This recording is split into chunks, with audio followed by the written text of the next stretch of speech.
Hello friends, welcome to Indian study पर आपका स्वागत है। दोस्तों, आज की इस वीडियो में मैं आप लोगों के लिए हिंदी का टेस्ट लेकर के आया हूं, जो कि आपके आने वाले एग्जाम्स यूपी जेल वार्डर के लिए बहुत ही ज़्यादा इंपॉर्टेंट है। तो वीडियो को एंड तक जरूर देखिएगा, क्योंकि लास्ट में मैं आपसे क्वेश्चन भी पूछूंगा और उसका आंसर आपको कमेंट बॉक्स में बताना होगा। तो चलिए स्टार्ट करते हैं और देखते हैं पहला क्वेश्चन। पहला क्वेश्चन दोस्तों आपके सामने कि संस्कृत भाषा का प्राचीनतम रूप कहाँ दृष्ट तब हुआ। तो संस्कृत वार्ता का प्राचीनतम जो रूप है वो कहाँ पर द्रष्टव्य हुआ। तो आपका जो सही आंसर हो जाएगा वह क्या हो जाएगा? ऋग्वेद। पहला ऑप्शन आपका बिल्कुल करेक्ट। भाषा के शुद्ध रूप का ज्ञान किससे होता है? तो भाषा के शुद्ध रूप का जो ज्ञान है वो व्याकरण से होता है। किससे दोस्तों? व्याकरण से। दूसरा ऑप्शन करेक्ट। निम्नलिखित में से व्यंजनों का कौन सा क्रम सही है? जल्दी बताइए। क्रम आपको बताना है वरीयता के अनुसार। पहले का वर्ग, फिर चा वर्ग, फिर टा वर्ग, फिर ता वर्ग, फिर पा वर्ग। यानी कि पहला ही ऑप्शन आपका बिल्कुल करेक्ट है। निम्नलिखित में से कौन से वर्ण का उच्चारण की दृष्टि से दंत नहीं है? जिसका उच्चारण दंत से नहीं है। देखो, ता था दा धा ना, ये सभी दंत से होते हैं, लेकिन टा नहीं होता। चौथा ऑप्शन करेक्ट। ये ता वर्ग में नहीं आता, सीधी सी बात। निम्नलिखित विकल्पों में से शुद्ध वर्तनी वाले शब्द का चयन कीजिए। उपयुक्त किस प्रकार से लिखेंगे आप? 43 का बताइए। तो उपयुक्त इस प्रकार से लिखा जाता है। चौथा ऑप्शन आपका बिल्कुल करेक्ट है। निम्नलिखित में से कौन सा शब्द शुद्ध है? शुद्ध शब्द आपको बताना है। तो वही आपका यानी जो है वो एक बिल्कुल शुद्ध शब्द लिखा हुआ है। चौथा ऑप्शन, पहला ही ऑप्शन आपका बिल्कुल करेक्ट। अखरोट शब्द का तत्सम रूप क्या होगा? Important question. अखरोट का तत्सम रूप हमसे पूछा है, तो अखरोट का जो तत्सम रूप होगा वो क्या हो जाएगा? अछोर। दूसरा ऑप्शन करेक्ट। कैवर्त शब्द का तद्भव रूप बताओ। कैवर्त शब्द का तद्भव रूप, तो कैवर्त का तद्भव रूप क्या हो जाएगा? केवट। दूसरा ऑप्शन करेक्ट। निम्नलिखित में से कौन सा शब्द जो है वो देशज शब्द है? Important questions. तो फटाफट, ये जो आपका शब्द है ये देशज शब्द है। दुस्साहस में कौन सा उपसर्ग है? उपसर्ग किसी भी शब्द के आगे लगाए जाते हैं, बताया मैंने। तो दुस्साहस में कौन सा उपसर्ग होगा?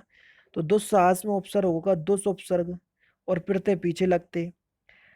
लठैत शब्द में प्रत्यय बताओ। इसलिए मैंने आपको पहले ही बता दिया कि प्रत्यय का जो प्रयोग है पीछे किया जाता है। लठैत में कौन सा प्रत्यय होगा? ऐत प्रत्यय। निम्नलिखित में से किस शब्द का अर्थ जो है वो नौका है? नौका का आपको अर्थ बताना है। तरणी। तरणी जो है ये नौका का अर्थ है, यानी कि इस क्वेश्चन का तीसरा ऑप्शन आपका बिल्कुल करेक्ट। महादेव का पर्यायवाची शब्द बताइए। तो महादेव का पर्यायवाची शब्द क्या हो जाएगा? चंद्रशेखर। ये महादेव का पर्यायवाची है। जो शब्द धन का पर्यायवाची नहीं है उसे चुनिए। जो शब्द धन का पर्यायवाची नहीं है उसे चुनिए। धन का पर्यायवाची हमको नहीं बताना है। द्रव्य, संपदा, दौलत, ये सभी धन के पर्यायवाची होते हैं, अजा नहीं होता है।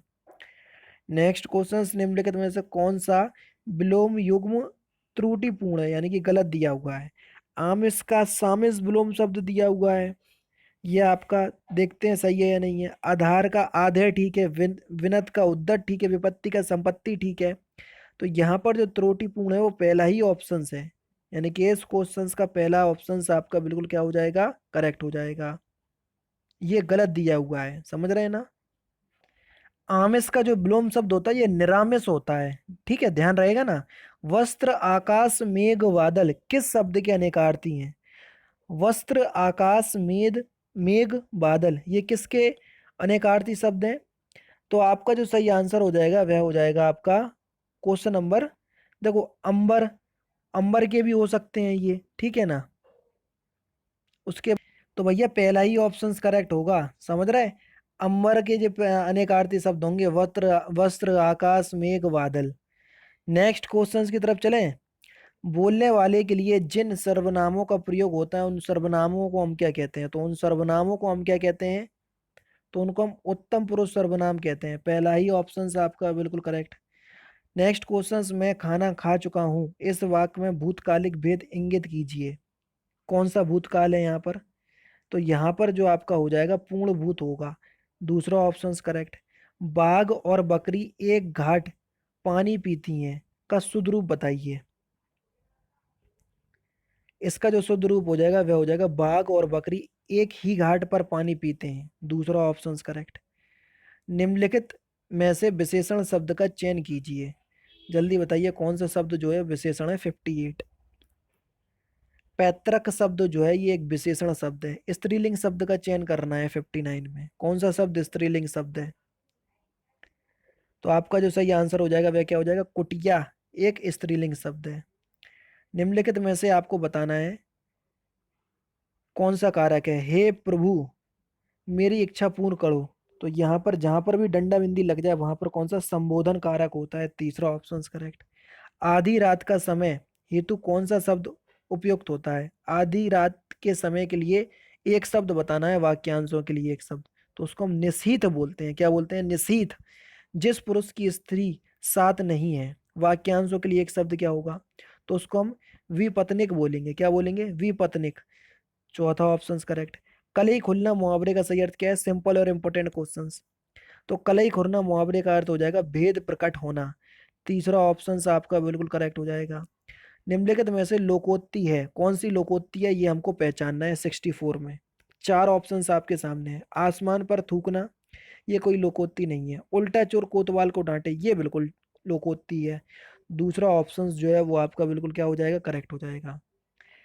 मातृ मातृभू सी मातृभू है अन्न से तुलना नहीं, वह कौन सा छंद है?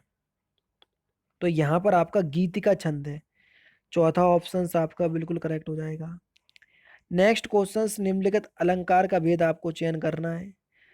भरत ही होई ना राज मुदु विधि, हरि हर पद पाई, कबहू की काजी सीक रनी, क्षीर सिंधु बिनसाई। यहाँ पर कौन सा अलंकार है ये हमको बताना है। तो आपका जो सही आंसर हो जाएगा दृष्टांत अलंकार। दूसरा ऑप्शन करेक्ट।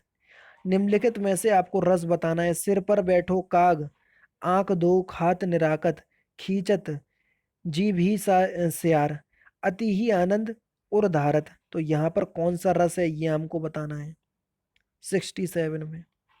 तो यहाँ पर आपका रस होगा भीवत रस। दूसरा ऑप्शन करेक्ट। तो चाहे रस हुए, चाहे अलंकार हुए, चाहे छंद हुए, अलंकार की बात करें तो आपको मोस्टली यमक अलंकार से आपको एग्जाम में क्वेश्चंस देखने को मिलेगा। और ज्यादा कठिन अगर इनने बना दिया तो बस अनुप्रास से देखने को मिल जाएगा बस। हम बात करें अगर छंद की, तो छंद में आपको क्वेश्चंस देखने को मिलेंगे किस छंद में कितनी मात्राएं होती हैं। जैसे दोहा हो गया, सोरठा हो गया, चौपाई हो गया, ठीक है। तो यहाँ से क्वेश्चंस देखने को मिलेंगे।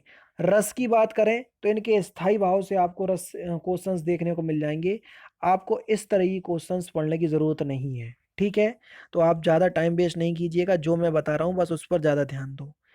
हिंदी साहित्य के पहले इतिहास लेखक कौन है? तो हिंदी साहित्य के पहले इतिहास जो के लेखक है उनका नाम है गारसा दी तासी। यानी कि इस क्वेश्चन का चौथा ऑप्शन आपका बिल्कुल करेक्ट। बाणभट्ट की आत्मकथा के रचनाकार कौन है? बाणभट्ट की आत्मकथा के रचनाकार कौन है? तो इस रचना के जो रचनाकार हैं उनका नाम है हजारी प्रसाद द्विवेदी। पहला ही ऑप्शन करेक्ट है। और तमस के रचनाकार कौन है? तमस जो आपकी रचना है ये किसकी रचना है? तो इस क्वेश्चंस का आंसर आप लोग मुझे कमेंट बॉक्स में बताएंगे कि तमस जो आपकी रचना है वो किसकी रचना है, किस कवि की, किस लेखक की रचना है। इंपॉर्टेंट क्वेश्चन है ये बहुत ही ज्यादा। तो इस क्वेश्चंस का आंसर आप मुझे कमेंट बॉक्स में बताएंगे। साथ ही साथ इस वीडियो की पीडीएफ डिस्क्रिप्शन में टेलीग्राम चैनल का लिंक दिया हुआ है, वहां से आप प्राप्त कर सकते हैं। तो दोस्तों फिलहाल की वीडियो में तो सिर्फ इतना ही। अगर आपको वीडियो पसंद आए तो प्लीज़ दोस्तों वीडियो को लाइक कीजिए, शेयर कीजिए और साथ ही साथ हमारे चैनल को सब्सक्राइब करना ना भूलें, क्योंकि मैं रोजाना इसी तरह की वीडियोस आप लोगों के लिए लाता रहता हूँ। नमस्कार दोस्तों, जय हिंद, जय भारत।